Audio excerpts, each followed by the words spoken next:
You know, look, we're all so much more similar than we think we are. And in my city hall, there's so many really heroic people, but there have been systems that have been set up that incentivize dishonesty, that incentivize perverse behavior.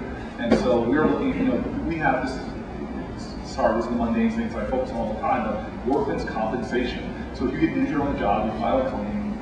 Usually the claim is investigated, substantiated, settlement is reached, and you get a compensation for your injury. In Newark, it was a cottage industry.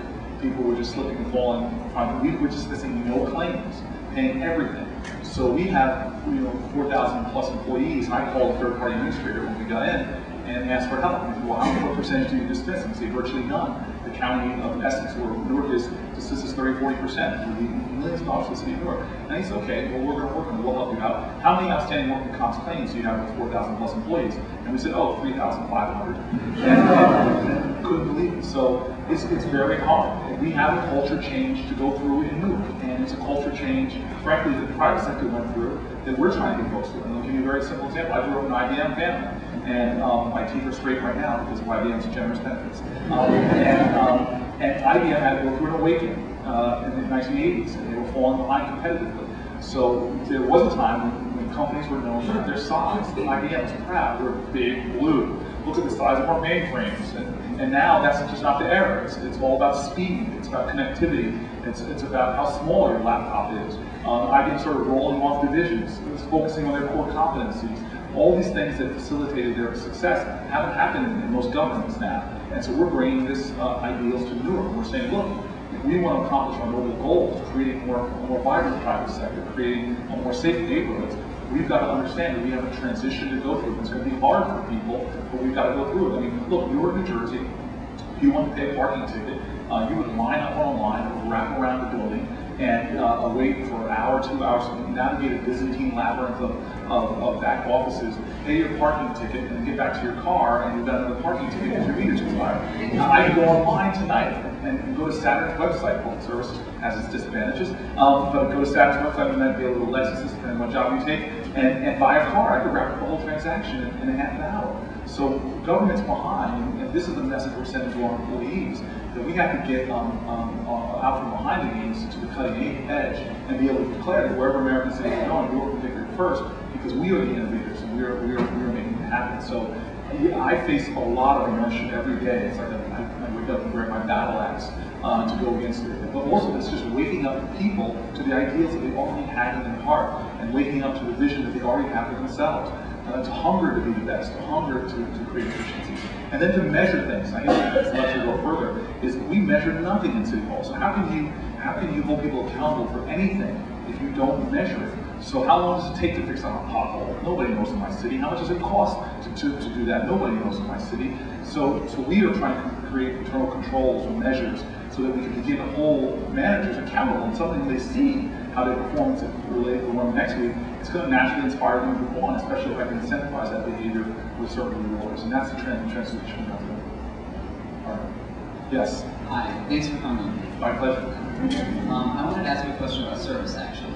You talked a lot about people who were engaged in public service for a number of reasons. Yes. And I was wondering... Now relax. So, first of all, government should do everything it can to promote the non-profit world to serve, to lift up the barrier, anything we can do. I'm a big believer in the Peace Corps model and seeing how it should work. I love Clinton's ideas, AmeriCorps, TFA. A lot of my friends are TFA teachers. So absolutely. The problem I have on local government is we don't have the money, and which is so hard. I mean, I came in with all these wonderful ideas. You know, we were going to help make contributions to people go on to get continuing education and all these things we wanted to do, but we just can't do it. And most municipalities are like that, where they've got these big behemoth governments that they're trying to lean down under the pressures of every year. I told you my budget is $700 million. So $30 million every year is going to increase out of control because of benefits and pensions. So I have to try to find other ways to create public-private partnerships or incentivize the people to do good and do the right thing. Some of them are trying to use tax laws. So for example, we're looking at right now giving people tax breaks on payroll tax if they hire ex-offenders and other things that we can do. But ultimately, I really do believe that the private sector has to lead the way in certain segments of service, and I encourage it. Now, the other thing I'll say is that the city of Newark was contributing to the corruption of the nonprofit sector. We would dole out the grants in the past, community development block grant money that gave complete discretion to government officials like myself to give to whom they please. We were just giving that out willy-nilly, never holding them accountable. And I can take you to New York and show you homeless shelters that all they would do is put a sheet on the bed, and they would get millions of dollars in contracts. Literally, we have some millionaires in our city right now who got rich off of homeless contracts. And then you go to these other folks, like Covenant House or others, who are doing so much for the homeless, doing so many incredible things, but they weren't even dying for my city because they weren't politically connected, or didn't raise money, or didn't help somebody get in office. But I hear where your question was coming from, and I agree with you 100%. And I'm hoping that the federal government will think of more creative ways to encourage that kind of service. All right? Thank you. To make sure everybody gets a chance to ask their question, but also so that we have time to we'd like to ask everybody to ask their question and then let the mayor make a local response. Okay, so I will shorten the response. So much, real quick. So thanks for coming again. Necessarily sell. It takes a real leader, a real prophetic vision that has the charisma, not in the normal sense of talking about, but the ability to inspire other people to care, to concern themselves. That's been my great disappointment with previous presidents, is that they've lost historical moments to rise us all higher than our own particular peculiar concerns to something that's more national or of a larger interest. But people don't understand. I'll give you one example of why we're heading to a cliff, and we need creative leadership now more than ever, which is simply education. We are no longer an industrial economy, we're a knowledge-based economy.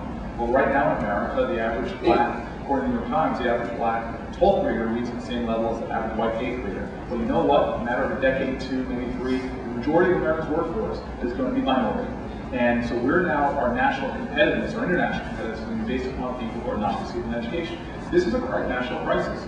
And you're seeing it already happen in Silicon Valley when you had this major influx. I think a third of all the new startups were Indian immigrants. But now that's not happening anymore. It's going back the other way, and the global economy is in many ways picking up the innovative edge away from the United States.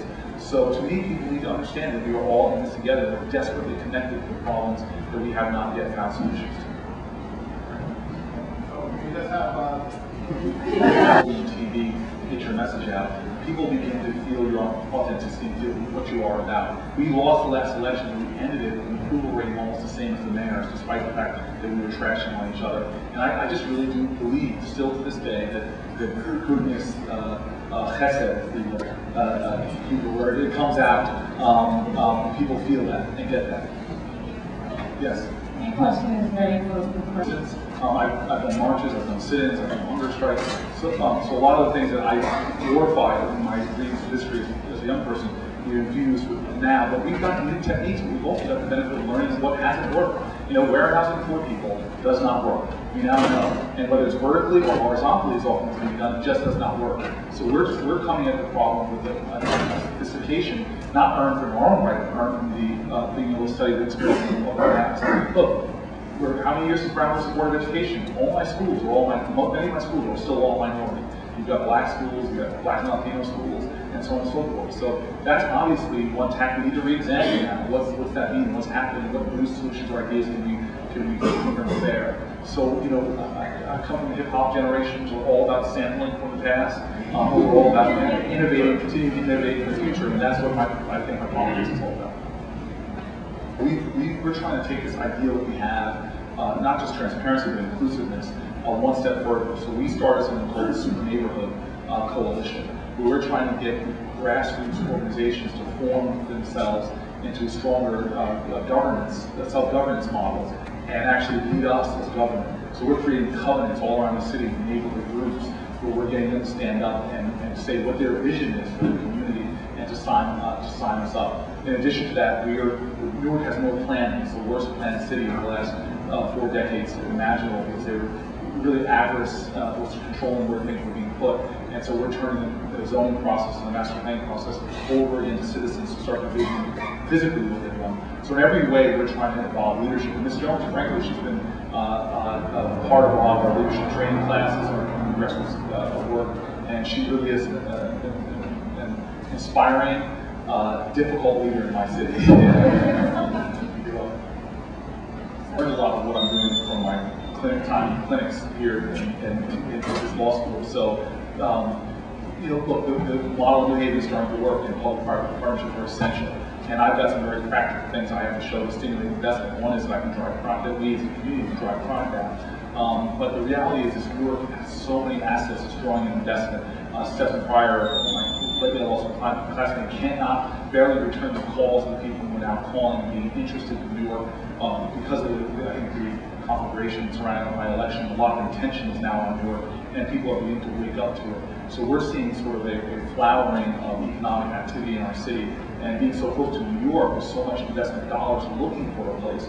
So we've had from the biggest investment houses that have urban divisions coming to us now wanting to invest. But everything that we do to finance something, as I learned here in the clinics, we've got to find every government program, public-private partnership to create packages that make the capital, make the project work, for lack of a better term. It's complicated, it's difficult work, it takes persistence and attention to detail. It's incredible. But we're going to show in Newark, I think, a lot of the success that Jersey City's already had, but we're doing a better planned way. It doesn't make for gentrification, which is something I'm always concerned with. But yet, it's the same way it creates a city model for what's possible. That's two questions. I'm also really intrigued by Mr. Jones, but I've noticed that my critics, they're criticizing, oh, of course, hiring all these New York people and firing all the local people, and which is not true. Actually, the previous mayor was giving more waivers for out-of-town folks than we have at senior positions. But it is such a difficult balance because no community can forever feed upon itself. It needs constant new energy and ideas and resources. But I've got to always have a balance and find the gems and talent in Newark, and then convince them, which is very difficult for me to do. I mean, if you're a very talented person, your talents in the marketplace are worth a lot of money. And trying to convince people in general, minorities in particular, to take jobs in Newark. I mean, my two top positions, people like Stephen Pryor or Bo Kent, my business administrator, they're insane. I don't understand. They're not rational people. They need to go to counseling because they're turning down incredible salaries to work in the worst. I mean, we work long hours, and Stephen Pryor, I tease him. This is why he and I have no love life, because he's there 24 hours a day in City Hall. Like, go on a date, Stephen. He's in City Hall Saturdays and Sundays, so it's a huge trade-off to do it, and it's difficult to find talented people. But Truman said the secret of great leadership is to hire great people and get out of their way. And any team building, any endeavor, I've learned this from my friends from law school who've gone into private sector endeavors, to my friends who've been social entrepreneurs in the public sector and government. The most important thing you can do is to put a lot of effort in hiring and finding a great team, because they're going to end up being transformative and lifting a lot of the burden off of you. So it's a tough trade-off. and then mobilizing the community. I'm sorry, mobilizing the community, she got it in. I don't know how she did it. Gosh, you see that from all folks.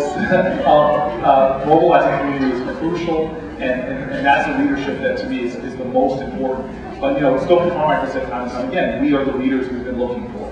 And I think that that's so true. And getting people in the communities to recognize that is so important. But this tremendous cynicism, skepticism in urban communities, and it's all born out of the hypocrisy of government entities and other organizations that are taking advantage of our urban communities. So we are doing everything we can to just say what we're going to do and then follow through to build more trust within community groups. Yes?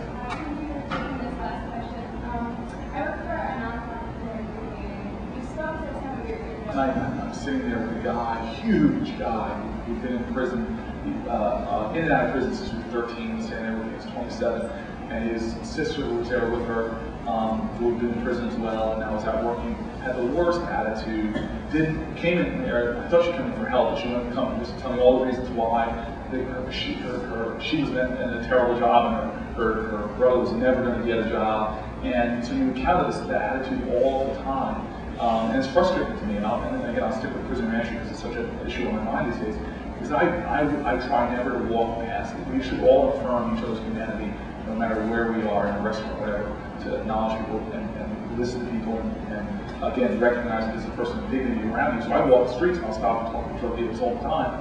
And the sense of nihilism, the sense of self-destruction, the sense of anger, the sense of frustration, anger directly at you, because you're an authority figure, that's all real and palpable. And so what do you do in the face of all that? And I said this not knowing that damn Star Ledger was in the room with other people. I basically said to them, I said, okay, so let's assume I'm a BS artist and nothing I'm saying is true and real.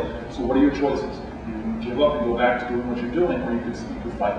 And I'm always a person who's choosing to give up and fight. I'm going to choose to fight, because at the end of the day, real defeat never sets in until you give up the struggle. And you know, Mother Teresa said it so profoundly. When somebody was interviewing her and asking her, how do you judge success? And she said, success, she said, God never called me to be successful, He just called me to be faithful. And I don't know if I'll ever live to see the country that I dream of. I just don't know if I'll ever live it. But let's hope that I can say at the end of my days, at least I gave what I could in my heart to keep the fight. And that spirit alone, you'll be surprised how it melts other people or inspires them others to join you in the fight, or at least to fight for themselves, which sometimes in disadvantaged communities is the hardest thing to get people to recognize. It's just fight for yourself is worth the fight. And you may not win, but the child is watching you. You know, children are never good at listening to their elders, but they never fail to imitate them. And the values that you manifest often live on far behind you. So I know that it's going to be worth for a nonprofit, and some of my friends are committed to the underpaid, overworked job of working in the nonprofit sector. It's a very frustrating work, especially when you face such monumental problems. But there's such glory in the fight, and I know our history of this nation has been secured, at least to the extent we are right now, by people like yourself who are willing to do that. So thank you.